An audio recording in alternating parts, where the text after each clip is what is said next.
이 내용은 검찰청에서 고소 및 고발 사건을 직접 수사하는 부서인 조사과 및 조사부, 항고 사건을 담당하는 고등검찰청, 특수수사를 하는 수사과, 공안부, 대검찰청 중앙수사부 등에서 32년 동안 검찰 수사관 생활을 한 경험이 있는 법무사가 만든 내용입니다. 고소란 범죄의 피해자 등 고소권자가 수사기관에 범죄 사실을 신고하여 범죄자에 대하여 처벌을 요구하는 의사표시를 의미합니다. 범죄가 있으면 수사를 하는 것은 수사기관의 의무라 강력사건이나 사회적으로 관심을 끌만한 사건들은 고소권자의 고소가 없어도 수사기관에서 직접 수사를 해주지만 사기죄, 배임죄, 횡령죄 등 경제사범의 경우 사적인 거래 관계에서 일어나는 일들이라 고소를 하지 않으면 수사기관에서 범죄를 알 수 없어 피해자가 고소장을 작성하여 수사기관에 처벌을 요청하여야 하며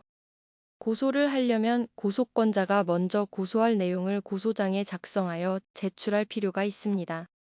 우리나라와 같은 법치주의 국가에서는 형사처벌을 위하여는 먼저 국회에서 제정한 법률에 처벌 규정이 있어야 하고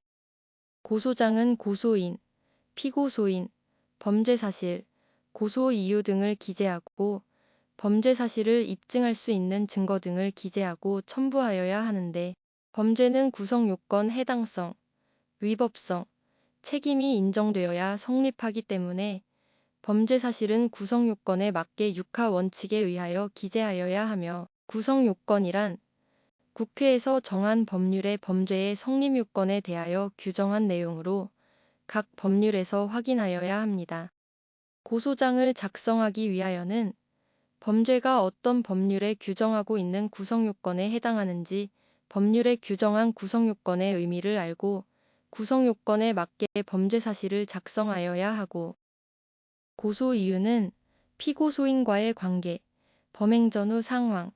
각종 증거들의 범죄 사실과의 관계에 대한 설명 등 범죄 사실을 이해할 수 있도록 보완 설명하는 내용들을 기재하면 됩니다. 형사처벌이란 공권력에 의하여 기본권에 제한을 가하는 것이라 적법 절차와 형사소송법에 규정하고 있는 증거 능력 있는 증거에 의하여 입증이 되어야 가능하므로 고소를 하는 이유와 증거 등을 통하여 범죄 사실에 대하여 수사기관에서 유죄의 심증을 가질 수 있게 작성하기 위하여는 구성요건의 법률적 의미, 증거에 대한 법률적 판단 등 전문성이 필요하며 고소장 작성에 도움을 줄 수 있는 전문가로는 검찰청에서 수사 경험이 있는 법무사나 변호사 등이 있습니다. 범죄를 수사하는 수사기관으로는 검찰청, 경찰서, 고위공직자범죄수사처, 사법경찰관리의 직무를 수행할 자와 그 직무 범위에 관한 법률에 의하여 사법경찰관이 있는 기관 등이 있으며 고소장은 각 범죄별로 이러한 소관 수사기관에 제출하면 됩니다. 이 내용이 유익하다고 생각되시면 다른 사람도 볼 수 있게 구독, 좋아요 클릭해 주시면 감사하겠습니다.